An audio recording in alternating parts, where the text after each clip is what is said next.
The piercing shriek of atmospheric entry tore through the morning calm of Kepler Station. Cadet Jake Morrison dropped his plasma wrench and squinted at the blazing streak carving its way across the purple sky. The object was massive, easily the size of a Terran dreadnought, and it was coming in way too fast. "Holy hell," Jake muttered, watching the alien vessel slam into the crystalline plains 3 kilometers from the training facility. The impact sent shockwaves rippling through the ground, rattling the windows of the maintenance bay where he'd been working on his final engineering exam. Within minutes, the station's emergency klaxons were wailing. Commander Elena Vasquez's voice crackled through the comm system, sharp and authoritative. "All cadets report to emergency stations. We have a Code 7 situation. Repeat, Code 7. Jake's blood ran cold. Code 7 meant first contact with unknown alien technology. The kind of situation that could either make careers or end civilizations. He grabbed his toolkit and sprinted toward the crash site alongside dozens of other cadets. The alien ship had carved a smoking crater nearly a kilometer wide. As they approached, Jake could make out the vessel's sleek, organic curves. It looked more grown than built, with a hull that seemed to shimmer between colors like oil on water. "Jesus Christ on a pogo stick," whispered Cadet Sarah Chen, Jake's roommate and study partner. "That thing's beautiful." "Beautiful and probably full of very angry aliens," Jake replied, checking his scanner. The readings were off the charts. Energy signatures he'd never seen before. Exotic materials that shouldn't exist according to human physics. Commander Vasquez arrived with the senior staff, her weathered face grim. Perimeter established. No life signs detected inside the vessel. Preliminary scans suggest the ship is severely damaged but not destroyed. Admiral Harrison, the station commander, studied the craft through his binoculars. "How long until the xenoarchaeology team arrives from Earth?" 48 hours minimum, sir," Vasquez replied. "The diplomatic corps is screaming for us to wait. They want full containment protocols." Jake stepped forward, his curiosity overriding his better judgment. "Sir, with respect, that ship's bleeding energy. If we wait 2 days, there might not be anything left to study." The Admiral's steely gaze fixed on him. "You have something in mind, Cadet Morrison?" "Let me take a look, sir. Just a preliminary assessment. I've studied every known propulsion system in the galaxy. Maybe I can stabilize whatever's failing before it goes critical." Several senior officers exchanged glances. The idea of sending a cadet into an alien vessel was insane. But Jake Morrison wasn't just any cadet. He was from Earth, a Deathworlder, one of those crazy humans who'd grown up on a planet that actively tried to kill everything living on it. His repair record was legendary. He'd once fixed a broken FDL drive using nothing but spare parts and pure stubbornness. "Absolutely not," Dr. Rebecca Torres, the station's chief scientist, interjected. "We have no idea what's inside that ship. It could be booby-trapped, filled with pathogens, or worse." Jake grinned, that reckless smile that had gotten him in trouble throughout his academy career. "Doc, I've survived everything from Australian spiders to Martian sandstorms. I think I can handle whatever's in there." The Admiral considered for a long moment. "You'll have exactly 30 minutes, Morrison. Full hazmat gear, constant comm contact, and at the first sign of trouble, you retreat." "Understood." "Crystal clear, sir." 20 minutes later, Jake stood at the breach in the alien hull, suited up in the most advanced protective gear the station could provide. His helmet display showed atmospheric readings, structural integrity scans, and a dozen other monitoring systems. The ship's interior was dimly lit by bioluminescent panels that pulsed like a heartbeat. "Entering the vessel now," he reported, stepping through the twisted metal. The corridor beyond was unlike anything in human engineering. The walls curved organically, and the floor felt slightly spongy beneath his boots. Everything was sized for beings roughly human height, but with longer limbs. "Jake, I'm reading massive energy fluctuations." Sarah's voice crackled through the comm. She was monitoring his progress from the mobile command center. "Whatever's powering that ship, it's not stable." "Copy that." Moving toward the engine room, Jake followed the energy readings deeper into the ship. The corridors were eerily quiet, but he could hear a low humming that seemed to come from the walls themselves. The engine room, when he finally found it, was breathtaking. A massive crystalline structure dominated the center of the space, surrounded by control panels covered in symbols that looked more like art than writing. Energy coursed through the crystal in patterns that defied human understanding. "My God!" Jake whispered, forgetting protocol. "This is incredible. The entire propulsion system is based on some kind of crystalline matrix. It's like they've harnessed the fundamental forces of the universe itself." But something was wrong. The crystal was cracked, leaking exotic energy that would soon cascade into a catastrophic failure. By Jake's calculations, they had maybe 20 minutes before the entire ship became a very expensive piece of slag. "Morrison, get out of there," Commander Vasquez ordered. "The energy readings are spiking." "Negative, Commander. I can fix this." Jake set down his toolkit and began examining the damaged components. The alien technology was centuries ahead of human engineering, but the principles were surprisingly familiar. Energy needed to flow, conduits needed to be complete, and damaged systems needed to be bypassed. "You're insane," Dr. Torres's voice cut through the calm chatter. "You can't possibly understand alien technology well enough to repair it."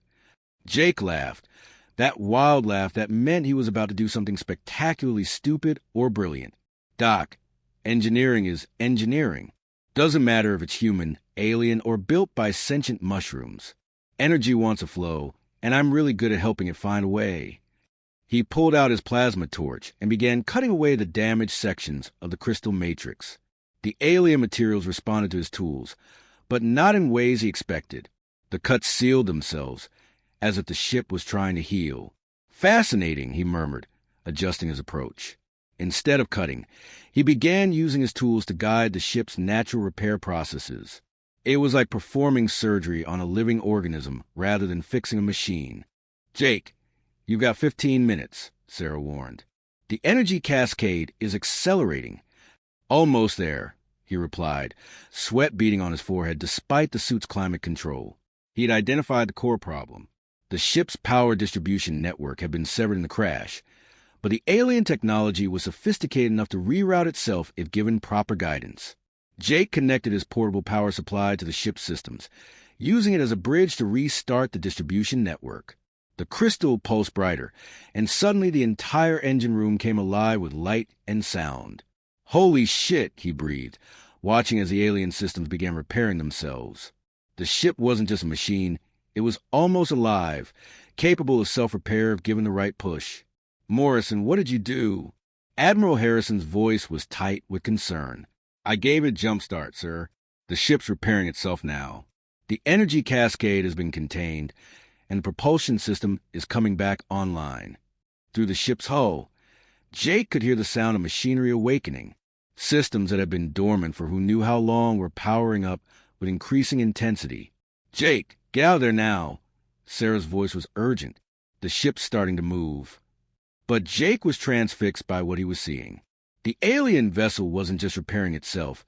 It was evolving, adapting, learning from the damage it had sustained, and making improvements. "This is incredible," he whispered. "The ship's not just fixing itself, it's upgrading. The entire propulsion matrix is being optimized."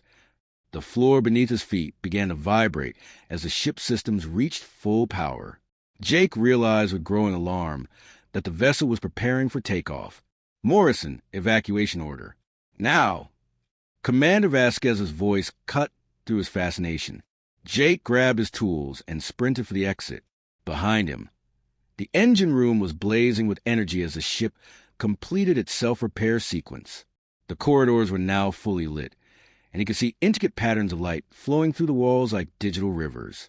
He burst through the hull breach just as the ship began to rise. The alien vessel lifted gracefully from its crater, shedding dirt and debris like a wakening giant. Its hull had changed color, now gleaming with a pearl-like iridescence that seemed to shift with the light. "Well," Jake panted, watching the ship hover silently above the crash site. That was unexpected. The assembled crowd of cadets, officers, and scientists stared in stunned silence as the alien vessel performed a slow, graceful turn. For a moment, it seemed to regard them with whatever sensors it possessed. Then, without warning, A beam of soft blue light engulfed Jake. He felt a strange tingling sensation, but no pain. The light scanned him from head to toe, and he had the distinct impression that he was being examined by an intelligence vast and ancient. The beam flickered off, and a voice spoke directly into Jake's mind. Not words, but concepts and emotions that his brain translated into language. "Thank you, young engineer. Your assistance has been noted and appreciated. The eternal Voyager lives again." The ship rose higher, its hull beginning to glow with the buildup of exotic energies. Jake watched in wonder as space itself seemed to bend around the vessel. With a flash of light that left afterimages burned into everyone's retinas, the ship vanished into hyperspace. The silence that followed was deafening. Nearly 200 people stood staring at the empty sky, trying to process what they'd just witnessed. Admiral Harrison was the first to speak. "Cadet Morrison, you have exactly 5 minutes to explain what the hell just happened before I have you committed to the psychiatric ward." Jake pulled off his helmet and ran a hand through his sweat-soaked hair.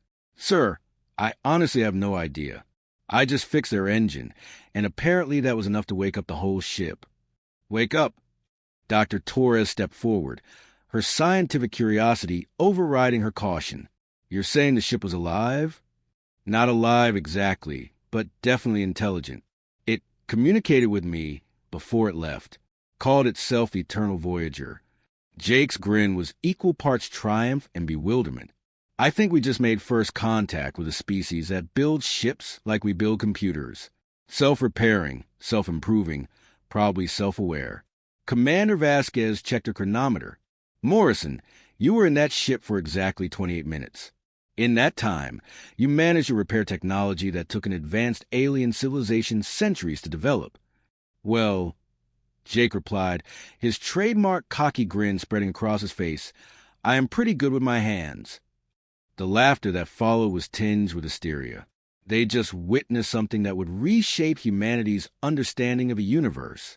And it had all started with a Deathworlder cadet who was too stubborn to admit when something was impossible. But Jake Morrison's adventure was far from over. The Eternal Voyager had left something behind, something that would change everything. And in the coming days, Jake would discover that fixing alien technology had consequences he never could have imagined. As the crowd began to disperse, Jake noticed something glinting in the crater where the ship had crashed. A small, crystalline fragment that pulsed with the same bioluminescent light he'd seen inside the vessel. He bent down and picked it up, feeling the warm energy that flowed through its structure. The fragment seemed to recognize his touch, its glow intensifying. "Jake." Sarah approached, her face pale with excitement and fear. "What is that thing?" "I think," Jake said slowly, watching patterns of light dance through the crystal, "it's a gift, or maybe a test. Either way, something tells me this isn't over." The fragment pulsed once more, and Jake could swear he heard an echo of that vast intelligence, waiting somewhere in the depths of space. The Eternal Voyager had departed, but its influence would be felt for generations to come. And at the center of it all stood Jake Morrison, Deathworlder engineer, holding a piece of alien technology that would soon reveal secrets beyond human comprehension. The Awakening. 3 days after the Eternal Voyager's departure, Jake Morrison sat in his quarters staring at the crystalline fragment. The thing had been pulsing steadily since he'd picked it up, and the medical team had cleared him for contact after extensive testing. Whatever it was, it seemed harmless enough. "Still talking to your pet rock?" Sarah asked, entering with 2 cups of coffee. She'd been assigned as an official observer, making sure the alien artifact didn't suddenly sprout tentacles or start broadcasting cosmic horror into his brain. "It's not just a rock," Jake replied, accepting the coffee gratefully. "Watch this." He held a fragment up to the light, and immediately the walls of his quarters began displaying holographic star charts, 3-dimensional maps of space that showed regions far beyond human exploration. "Jesus Christ," Sarah breathed, nearly dropping her cup. "How long has it been doing that?" "Since yesterday. The closer I get to understanding it, the more it shows me. It's like it's trying to teach me something." Jake stood and walked to the center of the room, where a particularly detailed star map was rotating slowly. "Look at this system here. Those markings aren't random. They're coordinates, energy signatures, maybe even construction blueprints. The door chimed, and Commander Vasquez entered without waiting for permission. Her expression was grim. "Morrison, we need to talk. Now." Jake quickly pocketed the fragment, and the holographic displays vanished. "Ma'am, the Admiralty is asking questions I can't answer. They want to know exactly what you did aboard that ship, why it communicated with you specifically, and what that thing you're carrying actually is." She gestured toward his pocket. "And before you ask, yes, we know about the light show. The entire station's sensor array has been picking up exotic energy readings from your quarters." Sarah shifted uncomfortably. "Commander, Jake hasn't done anything wrong. He's been completely cooperative with all the tests and examinations. I'm not questioning his cooperation, Cadet Chen. I'm questioning his judgment."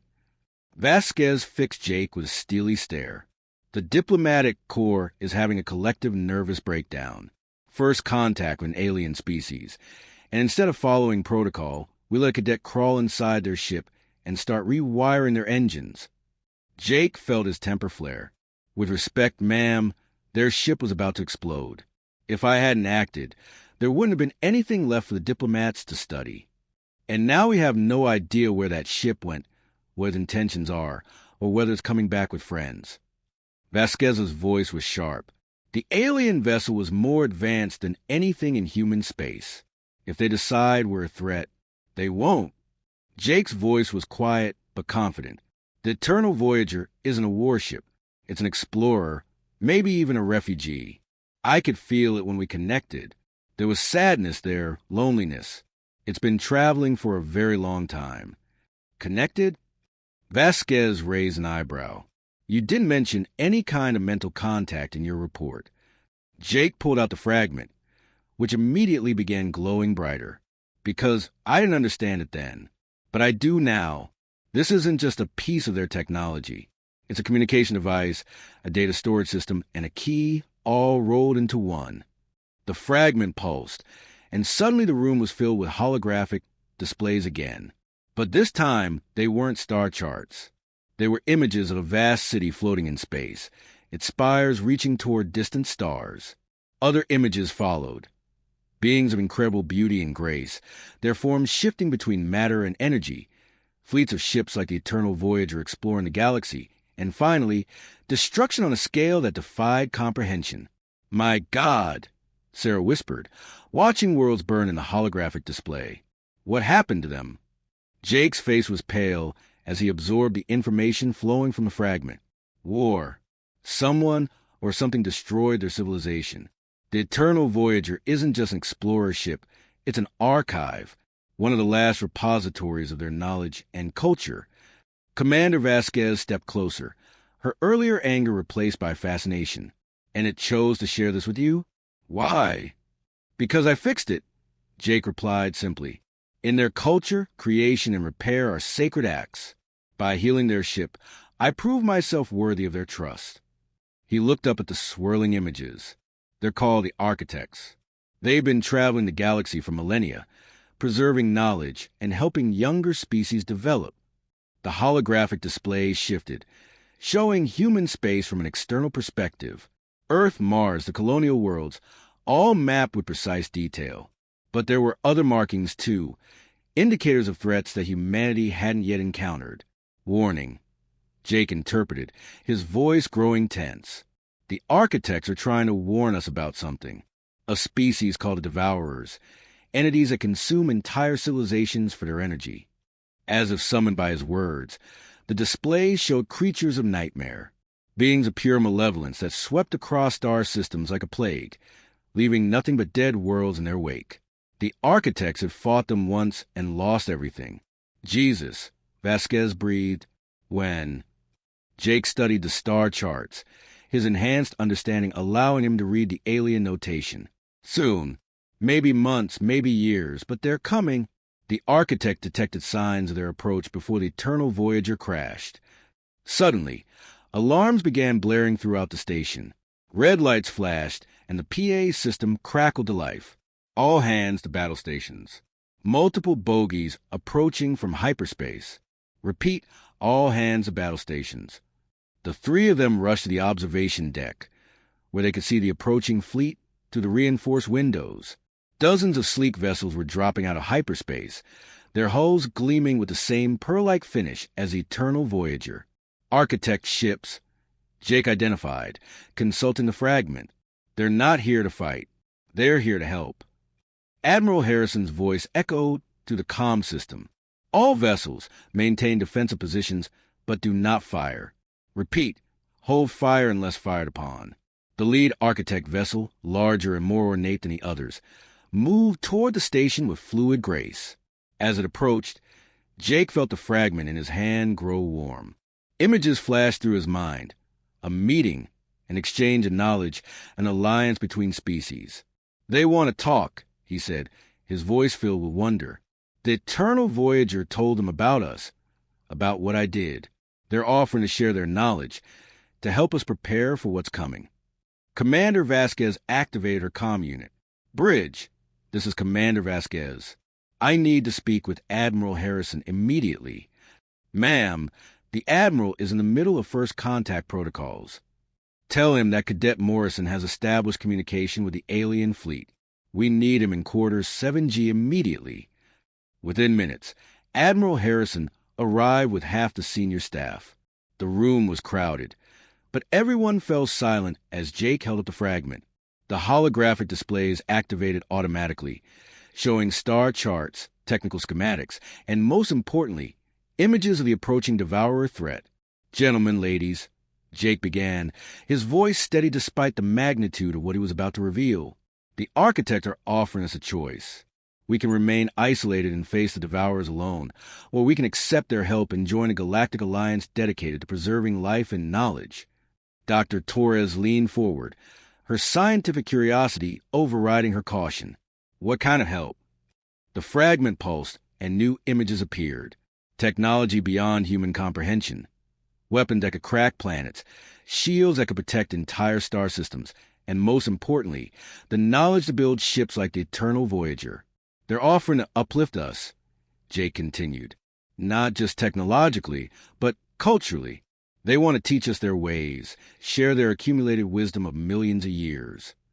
Admiral Harrison studied the displays with the eye of a career military officer, and in return, we fight alongside them when the Devourers come. We become part of something larger than ourselves. Jake's grin was back. That reckless expression that meant he was about to propose something audacious. They're offering to make humanity into something we never dreamed possible. The room erupted in discussion. Officers debated the wisdom of accepting alien help. Scientists drooled over the technological possibilities, and diplomats worried about the implications for human sovereignty. But Jake wasn't listening to the arguments. He was focused on the Fragment, which was showing him something new. Images of human ships flying alongside architect vessels, of human engineers working with alien technology, of a future where humanity stood as equals among the stars. The choice is ours, he said, his voice cutting through the debate. But we need to decide soon. The Devourers are coming whether we're ready or not.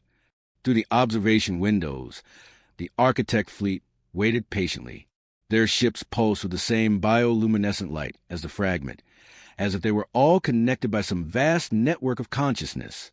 Jake Morrison, Deathworlder cadet turned interstellar diplomat, held the future of humanity in his hands. The Fragment had chosen him, just as the Eternal Voyager had chosen to trust him. Now it was up to him to convince his own species to take the leap into the unknown. Admiral, he said, his voice filled with quiet determination, I recommend we accept their offer. The architects didn't survive for millions of years by being weak or naive. If they say we need help, then we need help.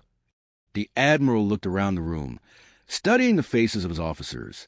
Finally, he nodded. Very well, Morrison. You seem to become our unofficial ambassador to the architects.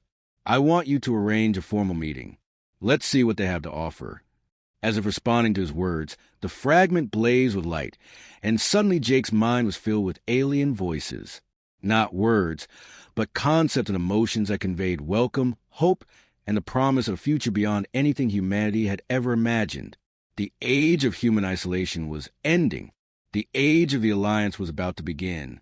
And at the center of it all, a Deathworlder cadet who'd fix an alien ship in 30 minutes had just changed the course of galactic history. The Eternal Voyager had been right to trust him. Jake Morrison was exactly the kind of human the galaxy needed.